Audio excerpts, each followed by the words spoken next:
कमरे में गहरा सन्नाटा पसरा हुआ था। कमरे में सिर्फ 3 लोग बैठे थे।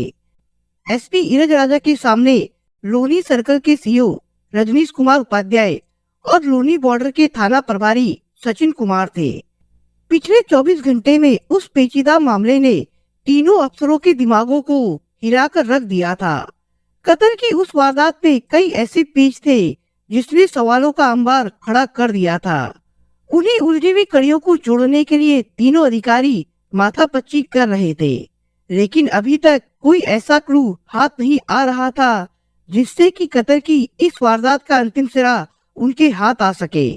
20 नवंबर को लोनी के A105 इंदिरापुरी में रहने वाले मनीष त्यागी ने लोनी बॉर्डर थाने में आकर सूचना दी कि उसके घर के सामने खाली प्लॉट में एक शव पड़ा है। इस सूचना पर लोनी बॉर्डर थाना प्रभारी सचिन कुमार जब अपनी टीम के साथ वहां पहुंचे तो उन्होंने देखा कि वहां एक पुरुष का शव पड़ा था। शव पूरी तरह से जला हुआ था। खासकर शव का चेहरा इतनी बुरी तरह से जला हुआ था कि उसे देखकर मरने वाले की पहचान कर पाना बहुत ही मुश्किल था। पुलिस ने सबसे पहले आसपास रहने वाले लोगों को बुलाकर शव की पहचान कराने की कोशिश की। लोगों से ये भी पूछा गया कि किसी घर से कोई लापता तो नहीं है। लोगों ने शव के कपड़ों व कदकाठी से उसकी पहचान करने की कोशिश की, मगर पुलिस को इस काम में कोई सफलता नहीं मिली। शव की सूचना मिलने पर लोनी क्षेत्र के सीओ रजनीश कुमार उपाध्याय और एसपी डॉक्टर इरज राजा भी घटनास्थल पर पहुंच चुके थे। सभी ने एक खास बात नोट की कि हत्यारे ने शव के चेहरे व ऊपरी भाग को ही जलाने का प्रयास किया था। धड़ से नीचे का हिस्सा व उस पर पहने हुए कपड़े सही सलामत थे। शव को पोस्टमार्टम के लिए भेजने से पहले पुलिस ने जब उसके पहने हुए कपड़ों की तलाशी ली तो आश्चर्यजनक रूप से उसमें से 150 रुपए तथा एक आधार कार्ड बरामद हुआ। आधार कार्ड मिलने के बाद पुलिस वालों की आंखें चमक उठी। मृतक की जेब से जो आधार कार्ड मिला था उसके मुताबिक मृतक 40 साल का सुदेश कुमार पुत्र रामपाल था, जिसके निवास का पता मकान नंबर 331 गली नंबर 4 करावल नगर पूर्वी दिल्ली था। एसपी के आदेश पर एसएसआई प्रदीप शर्मा के नेतृत्व में पुलिस की एक टीम को उत्तर पूर्वी दिल्ली के करावल नगर में उस पते पर भेजा गया। पुलिस को वहां सुदेश की पत्नी अनुपमा मिली। पुलिस ने जब अनुपमा से उसके पति के बारे में पूछताछ की तो उसने बताया कि उसके पति एक दिन पहले किसी काम से बाहर गए हैं और अब तक लौटकर नहीं आए हैं।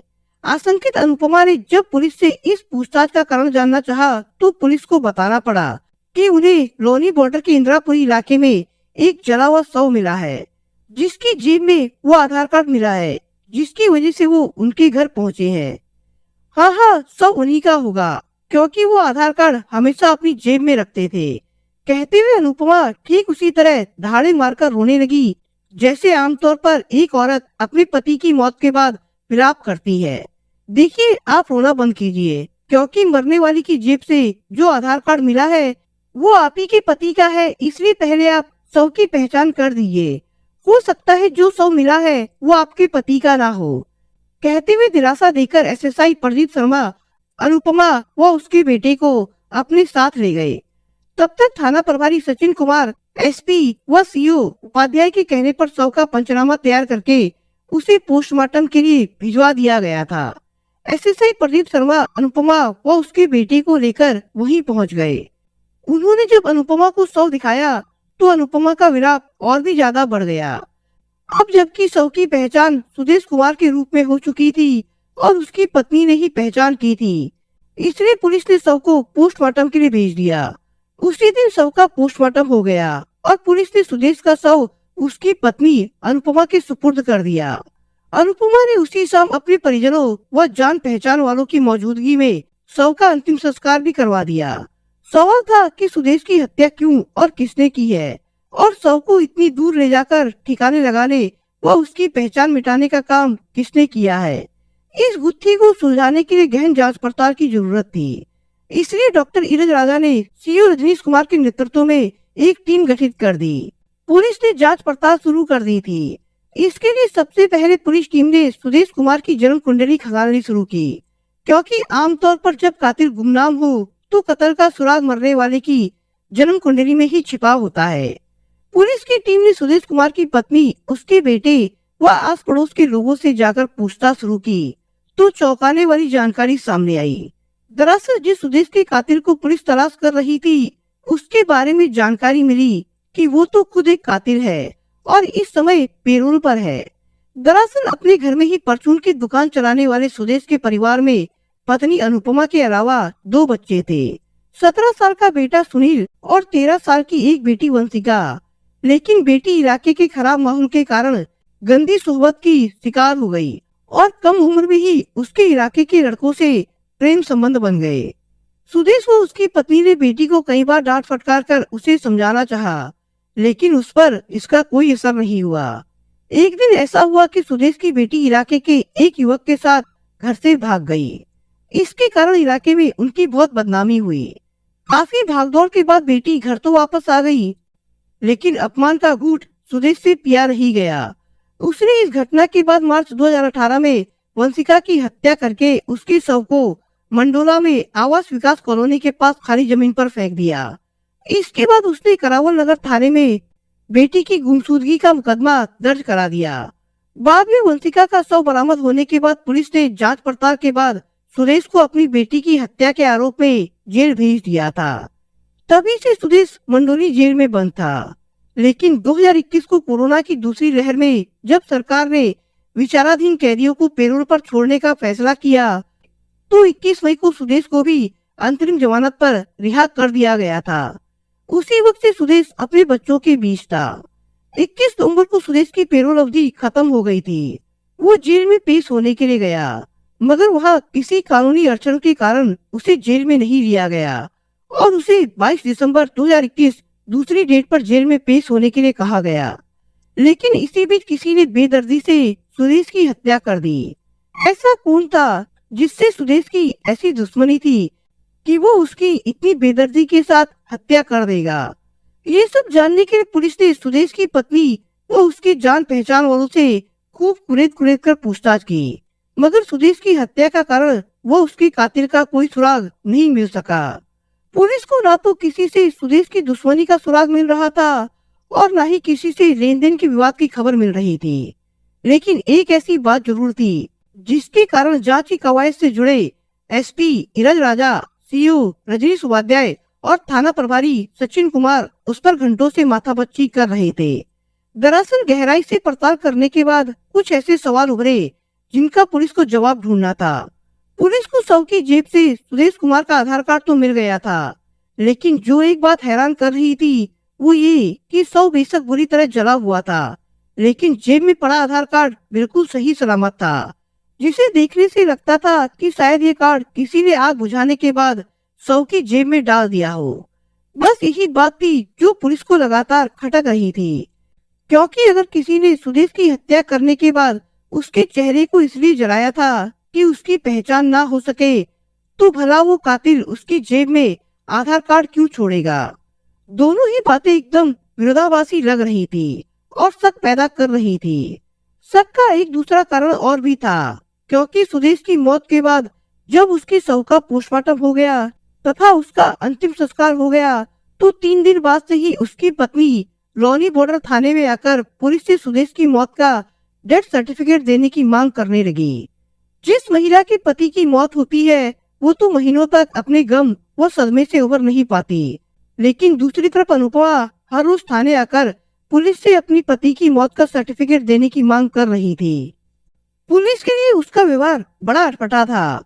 पुलिस ने जब उससे कारण पूछा तो वो कहने लगी कि उसे मंडोली जेल में सर्टिफिकेट देना है और उन्हें सुदेश के सरेंडर करने की डेट से पहले ये बताना है कि उसकी मौत हो चुकी है। अनुपमा का ये रवैया भी हैरान कर रहा था, इसलिए एसपी देहात ने इस केस की तफ्तीश को आगे बढ़ाने के लिए टेक्निकल सर्विलांस टीम के साथ साथ मुखबिरों की मदद लेने का फैसला किया, क्योंकि उन्हें लगने लगा था कि सुदेश की हत्या के पीछे कोई गहरी साजिश हो सकती है। सीओ उपाध्याय के निर्देश पर पुलिस की एक टीम ने गोपनीय ढंग से सुदेश के घर के आसपास लगे सीसीटीवी फुटेज को खंगालने का काम शुरू किया, ताकि पता लगाया जा सके कि वारदात से पहले सुदेश कब और किसके साथ घर से गया था और उसने कौन से कपड़े पहने थे। संयोग से सुदेश के घर से कुछ ही दूर लगे एक सीसीटीवी कैमरे में ऐसी फुटेज मिल गई जिसने पूरी केस की तस्वीर ही बदल दी। सीसीटीवी कैमरे में 19 नवंबर 2021 की रात को एक संदिग्ध शख्स नजर आया। ये शख्स एक साइकिल पर एक बड़ी सी बोरी ले जा रहा था। पुलिस ने सीसीटीवी में दिख रहे इस शख्स की पहचान पता करने की कोशिश की और मुखबिरों को भी ये तस्वीर दिखाई। तब आसपास के लोगों ने पुलिस को बताया कि वो शख्स कोई और नहीं बल्कि खुद सुदेश कुमार था। इसका मतलब था कि सुदेश कुमार मरा नहीं बल्कि अभी भी जिंदा है। तो फिर उसकी साइकिल पर जो बोरी लदी थी उसमें वो क्या ले जा रहा था? सीसीटीवी में सबसे हैरान करने वाली बात ये दिखी कि आखिरी बार देर रात को करीब 11 बजे अपने घर से निकले सुदेश के शरीर पर वो कपड़े नहीं थे जो इंदिरापुरी में जली हालत में मिले शव के शरीर पर थे, जिसे अनुपमा ने अपने पति की बताया था। राज बहुत गहरा था, इसलिए इसकी तह में जाने के लिए पुलिस की टीम ने आसपास में रहने वाले कुछ लोगों को अपने विश्वास में लेकर सुदेश के घर पर नजर रखने के लिए लगा दिया। पुलिस को 1-2 दिन में ही जानकारी मिली कि सुदेश वाकई मरा नहीं बल्कि जिंदा है और अक्सर देर रात में अपने घर चोरी छिपे आता है ताकि किसी को भनक ना लग सके। इतनी जानकारी मिलने के बाद पुलिस समझ गई कि ये एक बड़ी साजिश है। इसलिए पुलिस ने अब सुदेश की पत्नी के मोबाइल को सर्विलांस पर लगा दिया। पुलिस को फोन की सर्विलांस लगाने का फायदा मिला और एक ऐसा संदेश मिला जिससे पता चला कि सुदेश न सिर्फ जिंदा है बल्कि चोरी छिपे अपने परिवार से भी मिलता है। इसी क्रम में वो 10 दिसंबर 2021 की रात को अपने घर आया था और आसपास जाल बिछाकर खड़ी पुलिस टीम ने सुदेश को दबोच लिया। पुलिस ने उसकी पत्नी अनुपमा को भी हिरासत में ले लिया। दोनों को थाने लाकर उच्च अधिकारियों के सामने जब पूछताछ शुरू हुई तो एक ऐसी हत्याकांड की कहानी सामने आई जिसमें मृतक मानकर पुलिस उसके कातिल को पकड़ने के लिए दिन रात एक कर रही थी।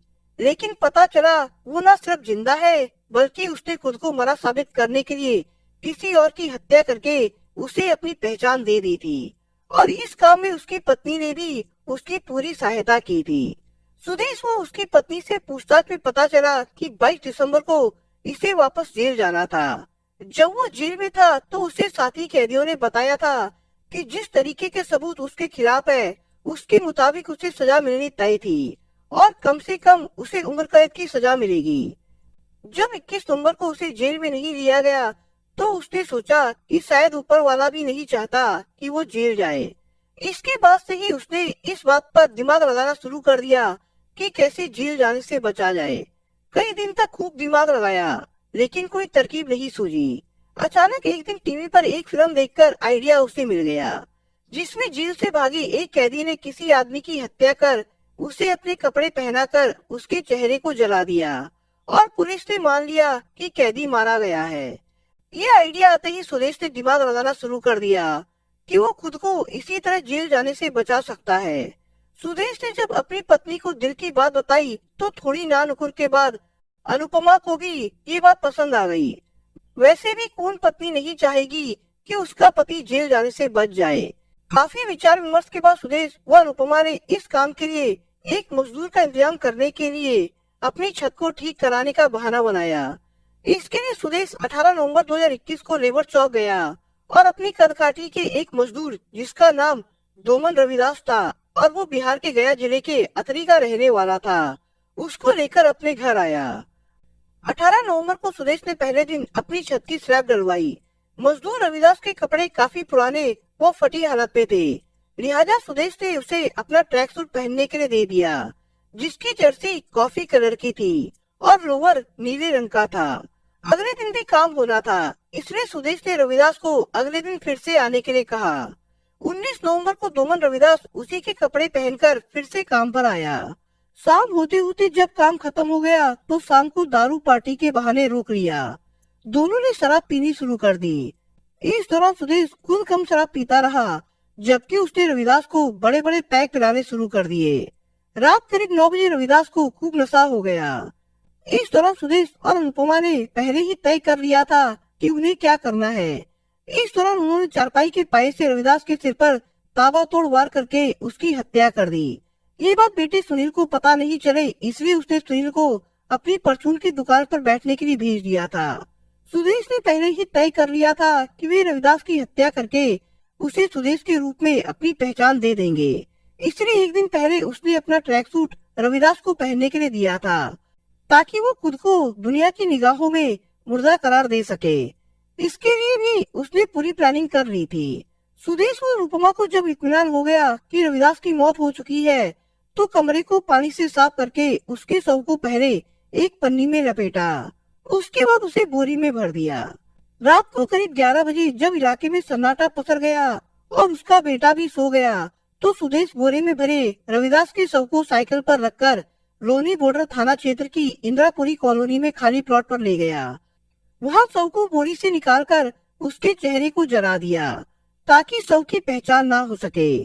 शव की पहचान सुदेश के रूप में कराने के लिए उसने अपना आधार कार्ड रविदास की जेब में रख दिया था। पहले से तय योजना के मुताबिक सुदेश अपने घर गया और पत्नी को आकर बताया कि जब पुलिस उससे रविदास के शव की शिनाख्त कराए तो वो उसकी पहचान कर ले। सुदेश की पूरी प्लानिंग थी कि वो रविदास को सुदेश साबित कर दे। इसलिए पत्नी के साथ बनी योजना के तहत वो इसके बाद चोरी छिपे देर रात में ही घर आता और इसके अलावा इधर उधर छिपकर अपना समय बिताता रहा। 10 दिसंबर को सुदेश ने अपनी पत्नी को फोन करके कहा कि वो रात को घर आएगा। घर की लाइट जलाकर रखना। यदि सब कुछ ठीक हो तो गेट पर सफेद कपड़ा डाल देना। ये बात पुलिस ने सर्विलांस के दौरान सुन ली और पुलिस पहले से आरोपी की तलाश में उसके घर पर पहुंच गई और लाइट जलाकर गेट पर सफेद कपड़ा डाल दिया। सुदेश के पहुंचते ही पुलिस ने आरोपी व उसकी पत्नी को दबोच लिया। पूछताछ में सुदेश ने बताया कि जेल और सजा से बचने के लिए उसने इस खौफनाक घटना को अंजाम दिया था।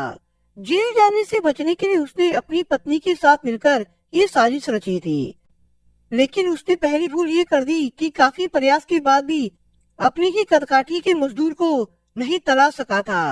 सुदेश और अनुपमा की साजिश ये थी कि इस साजिश के पूरा होने पर वे दिल्ली छोड़कर चले जाएंगे, लेकिन आखिरकार उनके बिना जले आधार कार्ड, सीसीटीवी कैमरे की तस्वीरों और दूसरे सबूतों ने उसकी खौफनाक साजिश का खुलासा कर दिया। इस दौरान पुलिस ने करावल नगर थाने और मंडोरी जेल से रिकॉर्ड निकलवाकर पता कर लिया था कि सुदेश की हाइट 5 फुट 6 इंच है, जबकि इंदिरापुरी इलाके में जो शव मिला था उसकी हाइट 5 फुट 3 इंच थी, यानी 3 इंच कम। इसके बाद पुलिस ने सुदेश के घर की निगरानी शुरू की। उसकी पत्नी के फोन को सर्विलांस पर लगाया और वो पुलिस की गिरफ्त में आ गया। सुदेश को अनुपमा की गिरफ्तारी के बाद मुकदमे में धारा 201, 419, 420 व 120 भी जोड़कर उन्हें अदालत में पेश कर दिया गया, जहां से दोनों को जेल भेज दिया गया था। दोस्तों, इस कहानी के बारे में आपके विचार क्या है, हमें कमेंट बॉक्स में जरूर बताएं। और दोस्तों, अगर आपको हमारा काम पसंद आया हो तो वीडियो को लाइक शेयर जरूर करिए। और अगर आपने अभी तक चैनल को सब्सक्राइब नहीं किया हो तो जाने से पहले चैनल को सब्सक्राइब जरूर करिए दोस्तों।